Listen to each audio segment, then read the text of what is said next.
మహేంద్ర, దేవతల కష్టాలు కడతేరే కాలం కనుచూపు మేరలో ఉంది. పూర్వ వైభవం అందుకోవడానికి నీ వంతు కృషి నీవు చేయాలి. బృహస్పతి సాలోచనగా అన్నాడు. సెలవీయండి గురుదేవా. స్వర్గరాజ్యం రాక్షసరాజ్యం కావడానికి మూల కారణం. బృహస్పతి ఏదో చెప్పబోయాడు. తెలుసు, బలిచక్రవర్తి. ఇంద్రుడు అడ్డి తగిలాడు. బలిచక్రవర్తి కారణం కావచ్చు, కానీ మూల కారణం వేరే ఉంది దేవేంద్ర. ఏమిటది గురుదేవా? నీ మీద ప్రసరిస్తున్న శుక్రుడి వక్రదృష్టి. బృహస్పతి ఇంద్రుడి కళ్ళల్లోకి చూస్తూ అన్నాడు. శుక్రుడు అశుభ దృష్టితో నేను చూస్తున్నాడు. అతడి అశుభ దృష్టిని శుభదృష్టిగా మార్చుకోవాలి నువ్వు. మార్గం ఉపదేశించండి. భక్తి శ్రద్ధలతో నవగ్రహాలలో 6వ గ్రహమైన శుక్రుడిని ధ్యానించు, ఆరాధించు. గురుదేవ, ఇంద్రుడు నివ్వెరపాటుతో అన్నాడు. శుక్రుడు సురవిరోధుల గురువు. ఆయన నాకు ప్రసన్నుడవుతాడా? అసంభవం. సందేహాన్ని పరిత్యజించి శుక్రుడిని ఆరాధించు మహేంద్ర. బృహస్పతి గంభీరంగా అన్నాడు.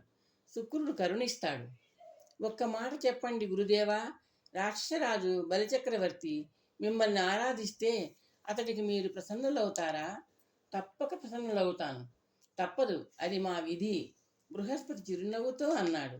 చరాచర ప్రపంచంలో అందరినీ శుభంగా అశుభంగా ఆగ్రహంతో అనుగ్రహంతో వీక్షించే అధికారం త్రిమూర్తులు మా నవగ్రహాలకు ప్రసాదించారు. ఏ దైవమైనా నిన్ను కనికరించాలంటే దానికి ముందుగా పునాది రూపంలో నవగ్రహాలలో అనుకూలంగా లేని గ్రహవీక్షణ శుభంగా మారాల్సిందే. నా మాటను విశ్వసించు. ఐశ్వర్య వైభవ కారకుడైన శుక్రగ్రహ దేవతను ఆరాధించు.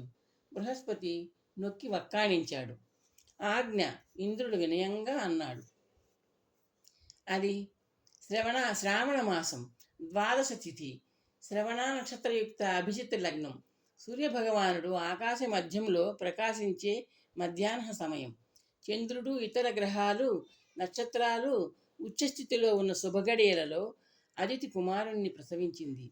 ఆ బాలకుడు గోరోచన వర్ణ వస్త్రంతో మకర కుండలాలతో శ్రీవత్సంతో మెరిసిపోతున్నాడు. చతుర్భుజుడుగా జన్మించిన ఆ శిశువు 4 చేతులలో శంఖ చక్ర గదా పద్మాలను ధరించి ఉన్నాడు. కిరీటము, కంఠములో కౌస్తుభమణి, ఇతర హారాలు దివ్యకాంతుల్ని వెదజల్లుతున్నాయి. 4 చేతులతో ఆభరణాలతో ఆయుధాలతో ఆ శిశువు తన గర్భవాసాన ఎలా ఉన్నాడో అన్న ఆలోచనలో పడింది అదితి. ఆశ్చర్యానందాలతో భక్తి ప్రపత్తులతో అదితి కశ్యపులు శిశురూపంలో ఉన్న శ్రీ మహావిష్ణువును కీర్తించారు. మరుక్షణం ఆయుధాలతో అలంకారాలతో ఆభరణాలతో ఉన్న దివ్యస్వరూపాన్ని వదిలి సామాన్య బాలక రూపాన్ని ధరించాడు. ఆ వెంటనే ఉపనయనానికి తగిన వయసుతో పొట్టివాడుగా రూపొందాడు. అదితి అబ్బురపాటు నుండి తేరుకుంది. ఆమెలో మాతృవాత్సల్యం స్తన్యంగా వెల్లుబుకింది. పొట్టిగా ఉన్న చిట్టి తండ్రిని అక్కున చేర్చుకుంది. నిర్వికల్పానంద చిరునవ్వుతో చూశాడు. ఇది వామనావతార గాథ.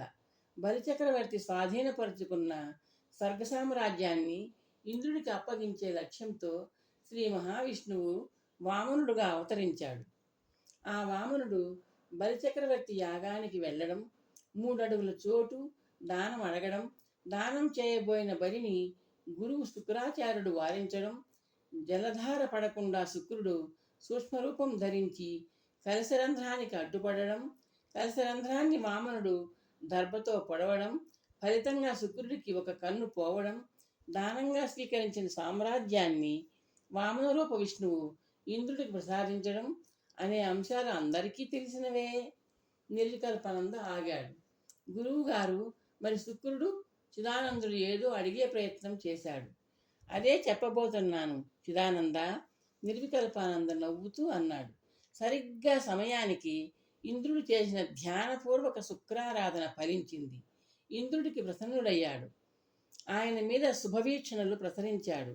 గురువుగారు, ఒక సందేహం. విమలానందుడు వినయంగా అన్నాడు. శుక్రుడు వక్రంగా చూడటం, ఇంద్రుడు శుక్రుడిని ఆరాధించడం, ఆయన కరుణించడం అనే అంశాలు కొత్తగా ఉన్నాయి. యథార్థంగా ఆ సంఘటనలు జరిగాయా? నిర్వికల్పానంద చిరునవ్వు నవ్వాడు. వివరిస్తాను, జాగ్రత్తగా వినండి. కారణాన్ని ఆధారం చేసుకొని కార్యాన్ని, ఫలితాంశాన్ని గుర్తించడం ఒక పద్ధతి. తదనంతర కాలంలో జరిగిన కార్యాన్ని బట్టి కారణాన్ని ఊహించడం ఒక పద్ధతి.